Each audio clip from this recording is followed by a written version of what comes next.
네, 순위 살펴보겠습니다. 먼저 5위입니다. 더 퍼스트 슬램덩크고요. 4위는 킬링 로맨스, 3위 리바운드, 2위는 스즈메 문단속, 대망의 1위는 조닉 4입니다.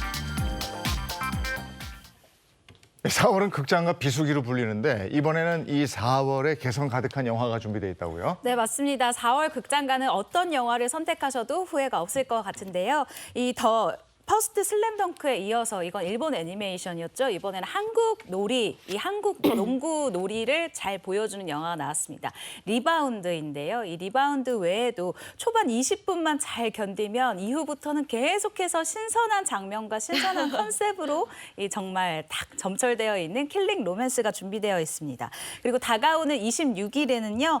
개봉을 앞둔 이 전직 축구 선수와 열정이 없는 PD가 집이 없는 홈리스 오합지졸 축구 국대 선수들과 함께 이 불가능한 꿈에 도전하는 드림이라는 영화가 개봉을 앞두고 있는데요. 또 박서준 씨, 아이유 씨가 이 주연을 맡았기 때문에 더욱 이 화제를 모으고 있습니다. 네, 오늘 그럼 어떤 영화 얘기하는 거예요? 홍규 씨가 준비하셨죠? 오늘은 믿을 수 없을 정도로 극적인 감동 실화를 스크린으로 옮겨놓은 실화를 바탕으로 한 스포츠 영화 3편 준비했습니다. 네, 기대됩니다. 첫 번째 영화부터 가죠. 실화를 바탕으로 한 스포츠 영화 첫 번째는 2023 상반기 극장가를 강타한 농구 영화의 열풍을 이어가고 있는 리바운드입니다. 영화 리바운드는 2012년 전국 고교농구 대회에서 아무도 주목하지 않았던 부산 중앙고 농구부의 신인 코치와 6명의 선수가 8일간 써내려간 기적 같은 이야기를 기반으로 한 감동 실화 영화입니다. 네, 감동 실화 영화 리바운드. 어떻게 장항준 감독이 이 감독을 맡게 됐습니까? 네, 요즘 뭐 눈물 자국 없는 말티즈다. 전 국민의 사랑을 받고 있는 장항준 감독이 연출을 맡았는데요. 이 영화 리바운드와는 정말 우연히 만나게 됐습니다. 그것도 꽤 오래 전에 이 영화가 시작이 됐는데요. 2012년 당시에 부산 중앙고 농구부 뉴스를 이 우연히 본 제작자가 이 학교 관계자들에게 바로 찾아갔어요. 그래서 이 코치와 이 학교 관계자들에게 내가 언젠가 꼭 이 영화를 꼭 제작하고 싶다라고 허락을 미리 받았다고 합니다. 그 이후에 본격적으로 수리남을 쓴 권성희 작가가 시나리오를 썼는데요. 사실 이 당시만 해도 농구가 그렇게 인기 있는 스포츠가 아니었고 또 고등학교 무명 선수들에게 큰 이 수십억을 투자할 만한 그런 소재인가라고 좀 고개를 갸웃했었던 것 같아요. 그리고 스포츠 영화에 대한 그 선입견도 분명히 있었던 것 같은데요. 이후에 장항준 감독이 이 시나리오를 받은 게 2018년도였다고 합니다. 그런데 이 장항준 감독이요, 보통 제가 인터뷰 때 만나고 왔는데 시나리오를 받으면 온 가족이 다 돌려서 본대요. 근데 딸이 한 명인데 이 딸이 아빠 이거는 아빠가 만들지 않더라도 언젠가 꼭 영화가 됐으면 좋겠다라고 얘기하고 또 아내가 김은희 작가, 유령, 사인 그리고 뭐 시그널 등 여러분이 참 재밌게 보셨을 드라마를 만든 이 김은희 작가인데 오빠 그럼 이거 만들 거면 내가 한번 수정해봐도 돼? 라고 얘기를 했다는 거예요. 그래서 장항준 감독 표현입니다. 이게 웬 떡이냐 싶어서 이렇게 스타 작가님이 내 아내가 수정을 해준다고 하니까 이게 웬 떡이냐 싶어서 수정을 더 맡겼다고 해요.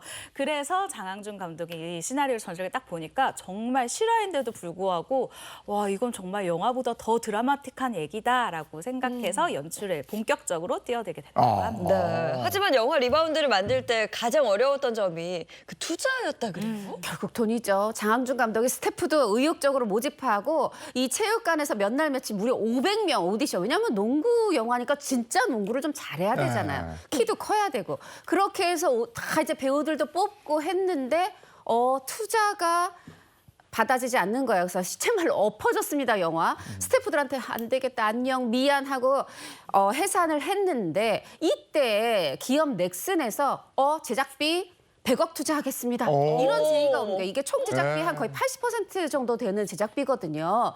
이 영화로 돈 벌려고 하는 거 아닙니다.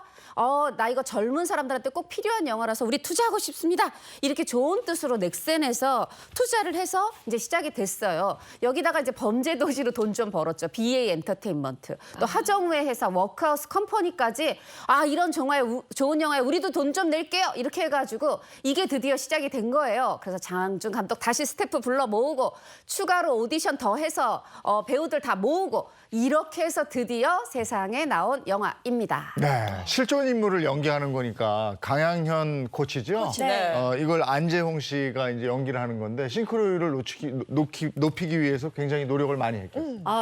제가 참 개인적으로 좋아하는 배우가 안재홍 배우이기도 한데요. 이 영화는 안재홍 배우의 그 사랑스러운 귀여움이 모조리 다 녹여들어 있는 그런 작품입니다. 그 귀여움을 나타내기 위해서 이 안재홍 씨가 노력한 게 바로 이 살을 찌우는 거였는데요.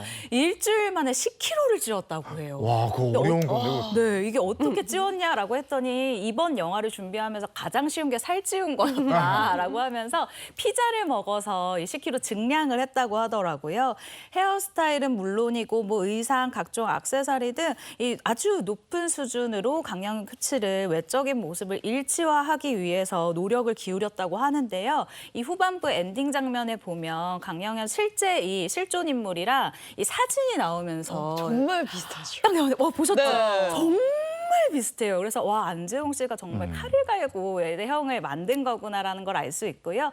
코치의 이 부산 사투리라던가 여러 가지 말투를 따라하기 위해서도 노력을 많이 했었다고 이야기를 했습니다. 네, 저도 안재홍 씨 참 좋아합니다. 네. 이번 영화를 보고 제가 느낀 점은 굉장히 재밌어요. 네. 그 연기로서 네. 코믹한 그 포인트들을 정말 잘 살려서 뭐 깔깔 웃으면서 봤거든요. 영화관에서 보시길 저 추천드립니다. 자, 이어서 두 번째 영화 소개해 주시죠. 실화를 바탕으로 한 영화 두 번째 스포츠 영화는 한국 야구 역사상 최고의 투수로 손꼽히는 고 최동원 선수와 선동열 선수의 고독하고도 치열한 맞대결을 그린 영화 퍼펙트 게임입니다. 이 퍼펙트 게임은 야구 팬 그리고 영화 팬 다 설레게 하는 영화잖아요. 네. 정말 이 한국 야구 역사상의 정말 최고의 어떤 라이벌전 그 중에 하나로 기록되고 있는 경기입니다. 1987년 5월 16일 부산 사직구장에서 열렸던 그 명승부인데요. 이때 이 선동열 또 이 이제 그 최동원 이제 고인이 되셨죠. 그 두 분이 나와가지고 투수 교체도 없이 15회를 완투 거의 5시간 가까운 이 명승부를 펼치는데. 그거를 그대로 스크린에 옮긴 게 퍼펙트 게임입니다. 최동원 선수는 이 조승우 배우가 맡았고 또 손동열 씨는 양동근 선수가 맡아서 정말 세기의 라이벌전을 생생하게 재현을 했었죠. 이 두 사람은 실존 인물을 완벽하게 표현하기 위해서 그야말로 피나는 노력을 했다 그래요. 조승우 씨와 양동근 씨가 정말 연기파 배우로 유명하잖아요. 연기 욕심도 대단한데요. 이 두 사람은 실존 인물을 완벽하게 표현하기 위해서 국가대표 출신 코치에게 투구 폼을 배웠습니다. 야구 트레이닝을 받는 등 특훈을 이어갔다고 하거든요. 촬영 중에도 틈틈이 진행된 훈련으로 두 사람은 실제 이 고 최동원 선수와 선동열 선수의 모습을 점점 아주 많이 닮아갔다고 합니다. 당시 두 사람을 가르친 코치에 따르면요. 첫 연습부터 이 조승우는 생각했던 것보다 공을 너무 더 잘 던져서 놀랐다. 조승우의 이 퀵모션과 글로브를 낀 왼손은 당시 최동원 선수를 떠올리게 충분했다라고 극찬을 한 바가 있습니다. 영화 퍼펙트 게임을 통해서 생애 처음으로 야구를 접한 양동근 씨도 마찬가지였는데요. 이 양동근 씨에 대해서는 정말 지독한 노력파다. 스파이크가 찢어질 때까지 쉬지 않고 마운드에서 연습을 거듭했다라면서 칭찬을 아끼지 않았습니다. 저 같은 경우도 야구를 잘 모르는데도 불구하고 이 영화를 보고 와 야구 이렇게 재밌는 경기였어? 맞아요. 라고 네. 생각한 그런 영화이기도 해요. 네. 맞아요. 참 좋은 영화죠. 네. 자, 이어서 세 번째 영화 한번 만나보겠습니다. 실화를 바탕으로 한 스포츠 영화 세 번째 영화는 1991년 지바 세계 탁구 선수권 대회에 참가했던 사상 최초의 남북 단일 탁구팀 코리아의 46일간의 뒷이야기를 그린 영화 코리아입니다. 지금 상상하기 어렵습니다만 당시에도 이게 남북 단일 팀이라는 게 금메달 따는 것보다도 어렵고 이랬잖아요. 그렇죠. 또 극중 하주원 씨는 당시 네. 현정화 선수를 또 배두나 씨는 리브니 선수를 표현하기 위해서 역시 발톱이 뭐 빠지는 네. 그런 고통을 감내하면서 엄청난 연습을 했다고요. 네, 맞습니다. 하지원 씨는 탁구채를 살면서 한 번도 잡아본 적이 없었는데 이 극중 현정화 역할을 이 완수해내기 위해서 당시 당시에 하루 3시간 이상 개인 연습을 했고요. 단체 연습을 매일 5개월에서 6개월 정도 하면서 정말 맹훈련을 받았다고 합니다.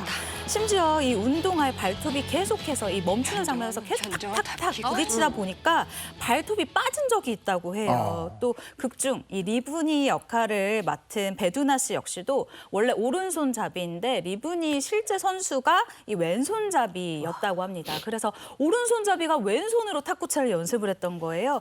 그렇다 보니까 이게 안 쓰던 모습이다 보니 어깨도 망가지고 촬영 중에 이분도 또 발톱이 빠졌다고 합니다.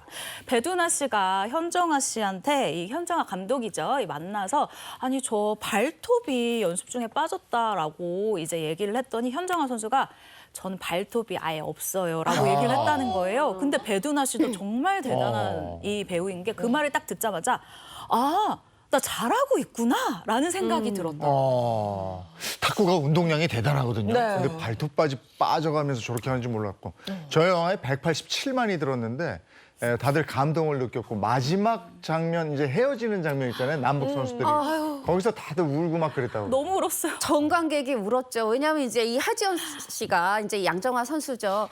이제 인사를 해야 되잖아요. 네. 그런데 리브니 선수한테 인사를 해야 되는데 전화할 게도 안 돼, 편지할 게도 안 돼. 그렇죠. 그리고 언제 다시 네. 볼지 현정화 선수입니다. 이 모르잖아요. 그러니까 이 현정화 선수 이 맡은 이 하지연 씨가 이 눈물을 터뜨린 거예요. 전 국민이 다 같이 울었죠. 그런데 그럼 현실에서는 만날 수 있었냐? 아닙니다. 네. 이때가 1993년 스웨덴 예테보리 세계 선수권대회였는데 이 뒤로 실제로 현정화 선수, 리브니 선수 한 번도 만난 적이 없다고 하고요. 네. 이 감동 드라마를 또 권성희 작가가 썼는데 그 작가가 리바운드 작가예요. 리바운드 많이 사랑해 주세요. 네, 알겠습니다. 영화 코리아까지 영화 소식 잘 들었습니다.